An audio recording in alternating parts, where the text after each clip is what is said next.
one of the great privileges of being pastor here and of sitting up here in the chancel area is that I get to watch you as you're watching our younger members. And those tender looks on your face, how much you're hoping and wanting the best for them is just something that always warms my heart. And as we are led by our younger folks today, it is certainly a day to celebrate. Down in the southeast of our state is a little town called Hope, Indiana. It's a town of about 2,100 people down in the southeast corner. And a week ago Saturday, the police were called to the Dollar General store there in Hope because somebody had noticed a car in the lot had somebody behind the wheel that looked like they were unconscious. So they dialed 911, asked for help. When the police arrived and opened the door, they found Erica Hurt, 25 years old, who was slumped there behind the wheel, her head fallen back, her mouth gaped open, and the syringe in her left hand. She had likely overdosed on heroin. And they gave her the drug that would bring her back, and she has been to the hospital, and she is okay, but in the back seat they also found her 10-month-old son, who was strapped into his car seat. And as I anticipated telling you that story today, I thought about what would shock us in there, because I wish I could believe that it's the heroin that would shock us. The truth is, heroin is an epidemic in our nation, in our country, in our state, in our county, and here in Valparaiso. It's across the street. Heroin is across the street in our high school. Heroin kills like 78 people every day across our nation. Here in the state of Indiana in 2015, preliminary data shows that it killed about 595 people last year in 2015. And I looked up on the Indiana Department of Health at the list of counties here in our state and ranked them by numbers of overdose deaths. And between the years of 2011-14, Porter County, our county, we were 7th highest in the state. That's not a contest we want to win. Heroin, opioids like OxyContin and things like that is an epidemic in our midst. It's across the street. It's in our neighborhoods. It's here in our town. And I wish I could believe that that's the part that would shock us in that story, but I don't think it is. The truth is, we've become accustomed to stories of tragedy, of drug addiction, and of that kind of behavior. Instead, what shocks us is the 10-month-old in the back seat, right? That a mother who would be so focused on the needle entering her vein that she would not even see her son in the back seat as he's watching her overdose there in the car. What shocks us, instead of the horrors of heroin in our midst, is that a mother would not see her own child. That we would not see each other. And in the church, we have been encountering this for so many thousands of years, we've even developed a shorthand for it. That inability to see others, to be so inward focused, so wrapped up in our own selves and our stuff, to be curved in on ourselves. In the church, we call that sin. Sin is nothing more and nothing less than being so curved inward that we cannot see others. And man, I've been noticing that in our world today. I've been noticing that inward curve, that inability to see others, that sinful nature that we are so full of popping up in our language. Have you noticed it too? In this election season, especially in this election season that seems to be bringing out the worst in us, we see in our language talk about the Republicans, the Democrats. But anytime we use the word "the" in front of a group, we are no longer seeing people. We are instead seeing our assumptions about a group of people. We are instead seeing our shorthand for them and not seeing the people that God made them to be. Anytime we use that word the rich, the poor, the blacks, the gays, That word "the" means we are not seeing people, we are seeing our own assumptions. Or another way it shows up is "those people." Have you ever heard that phrase? This week I attended a public hearing at our city council, and I heard that phrase, person after person standing to talk about their fear of those people. And what they're really afraid of is their assumptions and what they imagine that's going to be, but not of the people. Thus and those mean we are no longer seeing people, the people that God has made, but we are locked into our assumptions, so curved in. Have you heard this language too? Have you noticed how in this day and age, how hard it is for us to see each other? How much we are being limited by our own inward curving. Have you noticed our sinful nature? The sin that is infecting our country? Now here's the thing. And here's what makes me nervous about that. I checked the calendar, and so far, November 9th is still planning to arrive. That day after the election. I've been assured that really is going to come, and this circus of an election is going to eventually end, and we're going to be done with it. But on November 9th, we're going to have to learn again how to live together. On November 9th, we're going to have to learn again how to speak civilly to each other. On November 9th, we're going to have to once again learn how to look beyond our divisions and what we are assuming of the others, and we are going to have to see each other.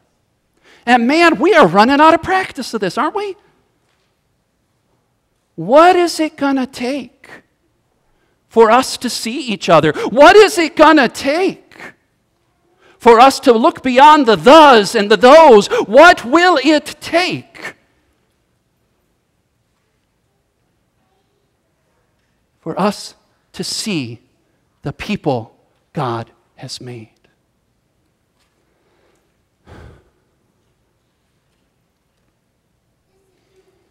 So as I was looking ahead to our readings for today and looking at this reading for Zacchaeus, I went back to my files and I discovered that in about 17 years of preaching, I have only preached on Zacchaeus once, and it was for a funeral. And I don't know why that is. It just sort of let me down, because Zacchaeus is our favorite, isn't it? This wonderful story for Zacchaeus was a wee little man was he. He climbed up in the sycamore tree, for the Lord he wanted to see. Oh my goodness, we love this story, right? Because it's whimsical, it's fun, and it makes great felt boards. We tell it in Sunday school and we remember it because it's fun. Zacchaeus, who can't see Jesus, running ahead, which is weird, by the way. For somebody as well off and doing as well as he is to go running in that day and age, he didn't do that, but he runs ahead of Jesus, finds the sycamore tree, climbs up so he can see him. Jesus comes over, and I have this vision. As Jesus comes over, Zacchaeus going, oh no, they're looking at me, they're looking at me. Zacchaeus, you come down now, for I'm going to your house today, right? We love this story, and so I was excited to preach it with you. Explore it together. What is God saying through Zacchaeus for us in our day today? And as I approached Zacchaeus and I started to hear and remember and study and sort of pray over his story, there was another story that caught my eye. That here in the town of Jericho, something happened as Jesus was on his way. Now, Jericho is about 16 miles to the northeast of Jerusalem. So Jesus has gotten close to his goal. For chapter after chapter, Jesus has been very deliberately on the way to Jerusalem, on his way to betrayal, to trial, a sham trial, to execution, and the cross that is outside of town waiting for him. And Jesus is getting close now, only 16 miles. That's a good day's walk in his day. And here on the way into this town of Jericho, it says there was a crowd following him. So whether they came rushing out of the city to come find him, or maybe they'd been going along with Jesus from wherever he was before, there's a huge crowd. It's turned into a parade. People excited that this wandering teacher, this rabbi, has come into town, and people following along and enjoying the spectacle. And sitting over at the edge, off at the edge of the road, kind of pushed over, is a blind man. And we don't even get his name. This blind beggar who can't see Jesus because he can't see. And he's being steadily pushed over to the edge of the road, and he calls out to the people who are there, "What's happening?" And they say, "Jesus of Nazareth is here." And so that blind man summons up all his courage, and he starts to holler, "Jesus, Son of David, have mercy on me." Well, the crowd doesn't like the hubbub, and they want to protect Jesus, so they try to hush him. "Shh, shh, you're making a ruckus. Jesus, Son of David, have mercy on me." "Hush now, you're going to bother the great man." "Jesus, Son of David, have mercy on me." And it says that Jesus stopped, just stood there, and said, "Let him come." And they brought the blind man to Jesus, and Jesus says to him, "What do you want me to do for you?" He says, "Lord, let me see again." And Jesus says, "Go on your way. Your faith has made you well." And I was struck in that story about this nameless beggar, how similar his story is to rich Zacchaeus. In both cases, we have two men who want to see Jesus but cannot. The beggar, because he's blind. Zacchaeus, because he's too short. In both cases, we have a crowd that is actively in the way of them seeking out Jesus. The one hushing him, the one grumbling. In both cases, we have a crowd that does not think these two men deserve to have Jesus' time and attention. The beggar, because he hasn't earned it.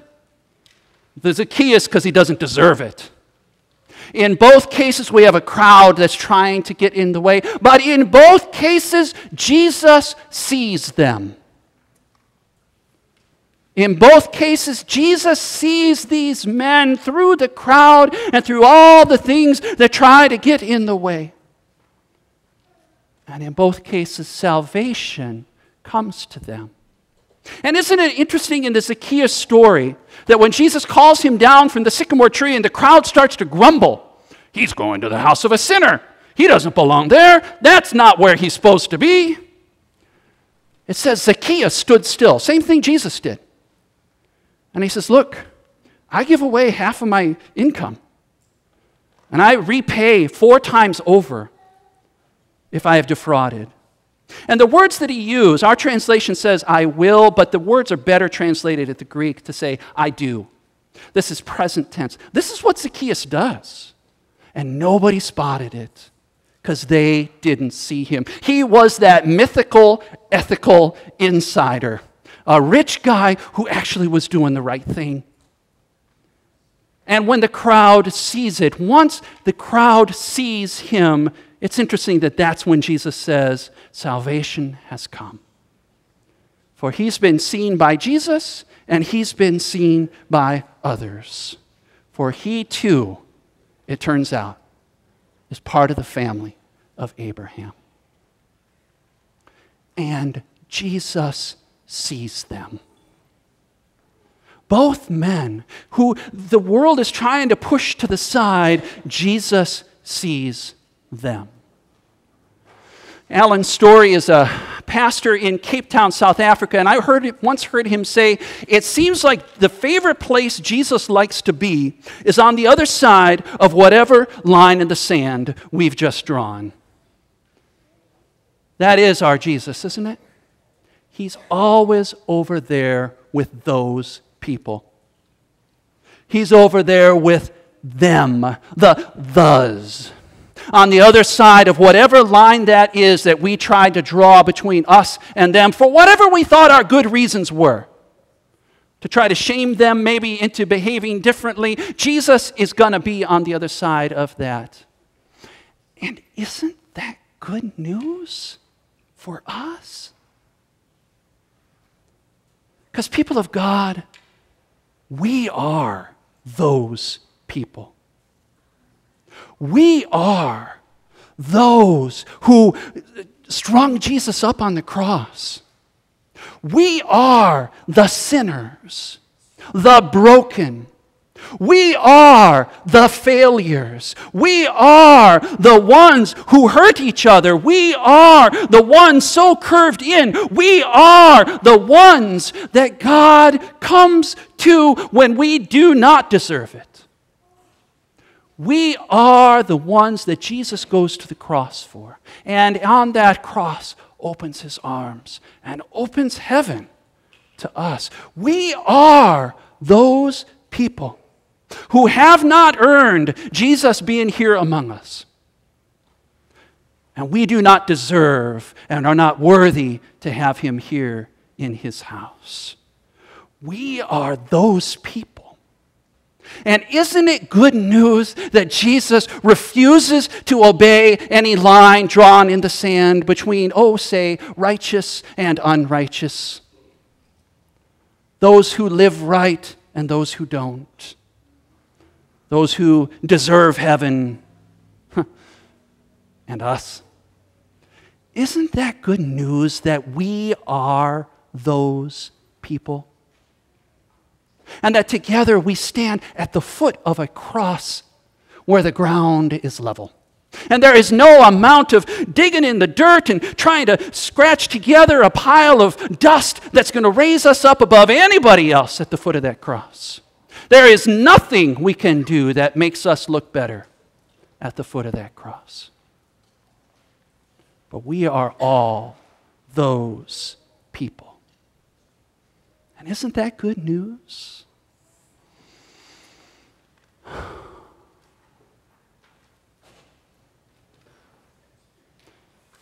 So what does all this mean for us in this day? As in 10 days from now, we have to learn how to live together and relearn how to be civil together. What does all this mean? It means this. Because we are those people that Jesus came to by his choice and by his grace, we are free. We are the ones who don't have to be afraid of each other or of those people. We are the ones who are set free from fear in this world because we are the ones that Jesus came to. And so we are the ones who can drop that word the.